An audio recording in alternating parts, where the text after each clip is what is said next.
share this with all of you as well.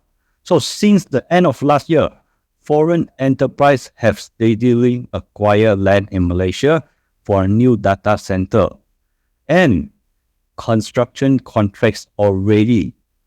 So driving the Malaysia Property Index to a struggling 28.7 increase in this year, while the construction index rose by 46.8%.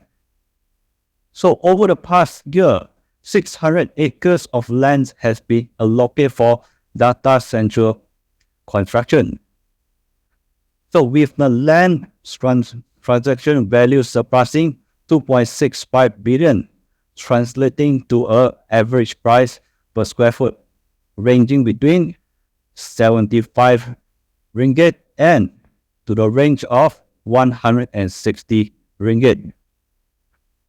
So, and also I want to share this. The high transaction value of this land have already set a benchmark for developers, especially for those substable lands reserved in Klang Valley and Johor.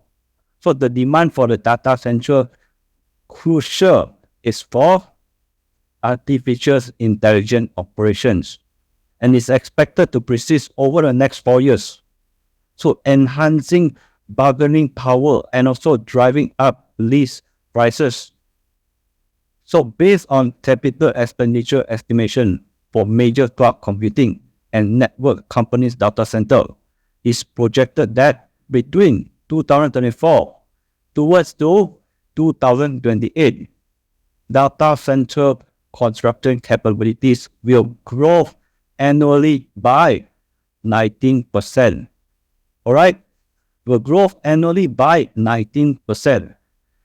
So this calculation assumes that construction expenditure this year will be ranging from 75 billion USD to 115 billion in USD. And if we convert to Malaysian ringgit, which is 354 billion in ringgit, to the range of 554 billion in ringgit. Alright, and another thing, the cost per megawatt range from USD 10 million to 15 million.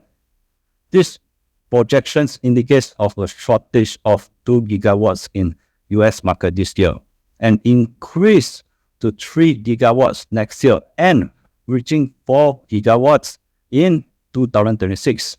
So globally, the deficit is projected to rise from 2 gigawatts this year to 3 gigawatts next year, and 7 gigawatts by 2026. So considering robust AI demands downstream and the persistent data centers storage over the next 4 years, lease prices are expected to rise. And data center has become a crucial growth drivers in Malaysia real estate sectors. So with strong demands and a favorable market condition, positive investor sentiments, they provide a solid foundation for substantial growth in property values, which is surpassing long-term average levels. Alright, and now the peak valuation for property stocks was 1.16 times higher in 2013, and primarily driven by Klang Valley and Johor. So today, there is rebound potential in Penang, Sarawak, and under the theme of data center, local construction companies have secured approximately 8.7 billion in ringgit in data center construction contracts over the past year.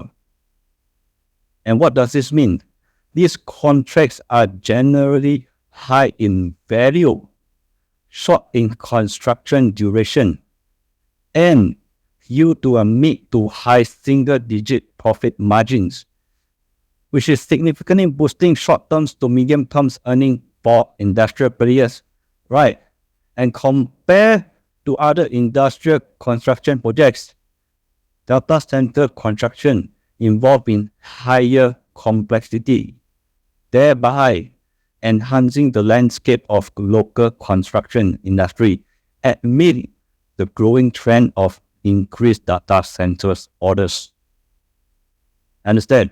Everyone, can you guys follow along? If yes, please reply with a yes.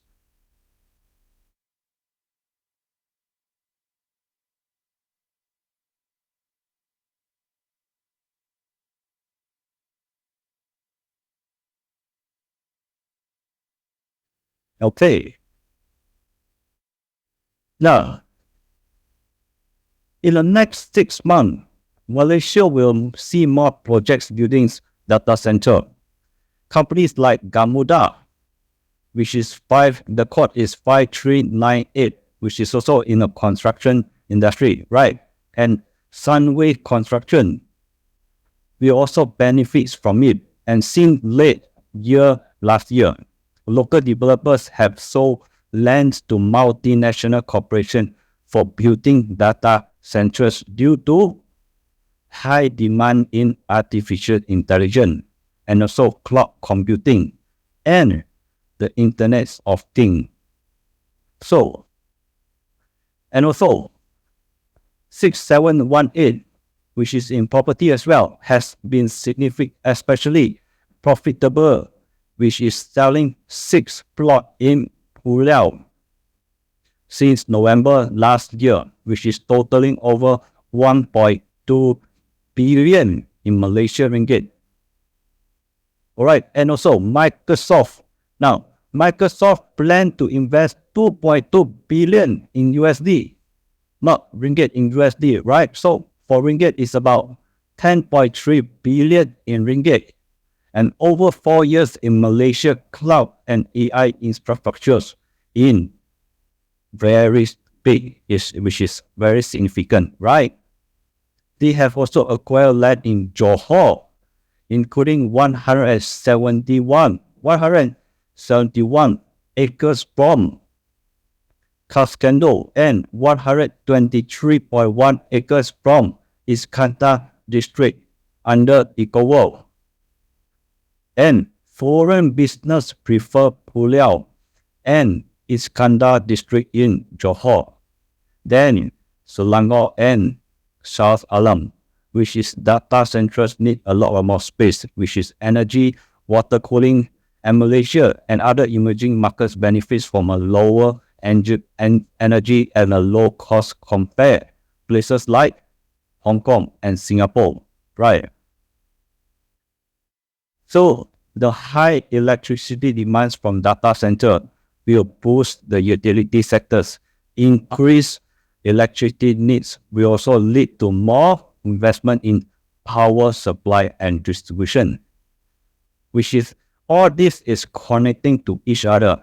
Now you can see where it goes, right? Which is benefiting many in the industry.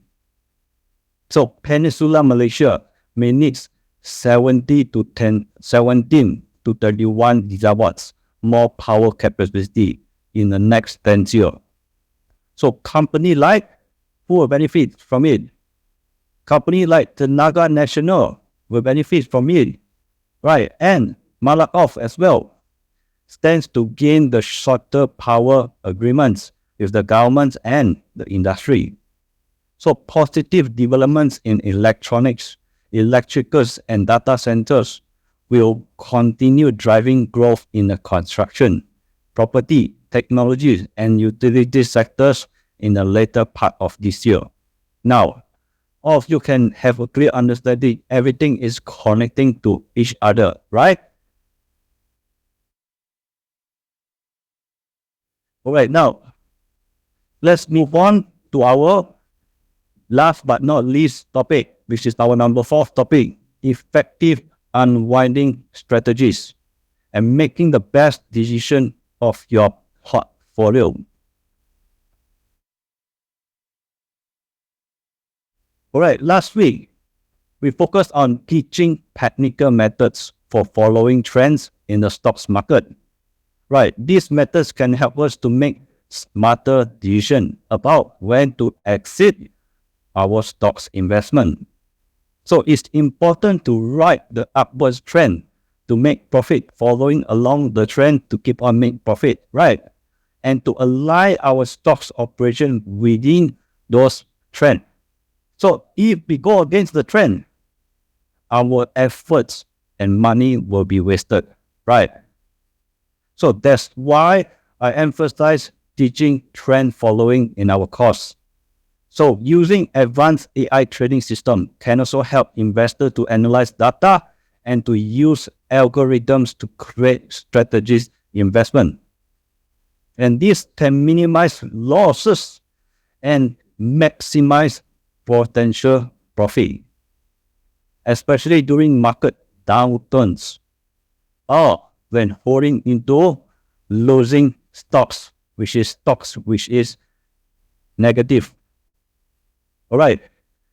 Now, so how can we use trend following to exit from a losing investment? All right, let me teach you. There are generally 3 methods. Okay, let's go on to the first method first, which is adjusting your portfolio. So when you find yourself stuck with a stocks and the market changes significantly, especially for short-term trader, it's crucial to act quickly, right? So sell your stocks that are trending downwards and buy those that are trending upwards. All right. For instance, let me give you an example. A new scholars bought 0094 Zentek in 2000, which is here.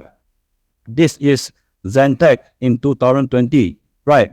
But it has been a downtrend since then. All right, can you guys see? It's in a downtrend, right?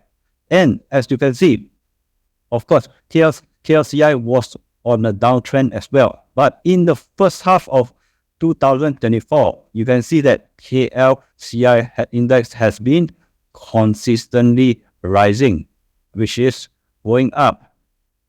But as you can see, these stocks still doesn't move.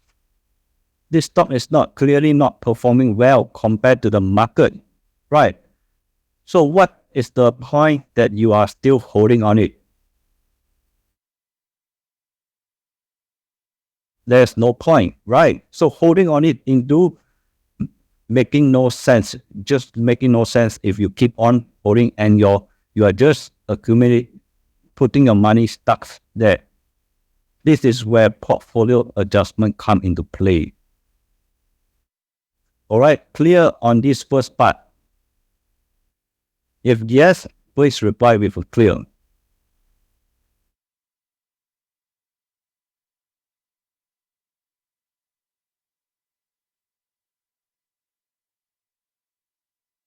All right, now, the second approach is buy on dips, sell on rise, which means, okay, it's important.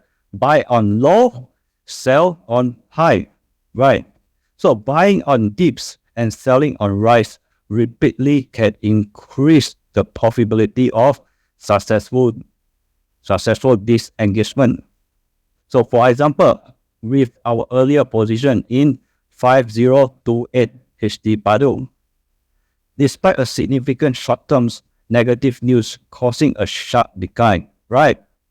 We strategically added into our position twice at the support level.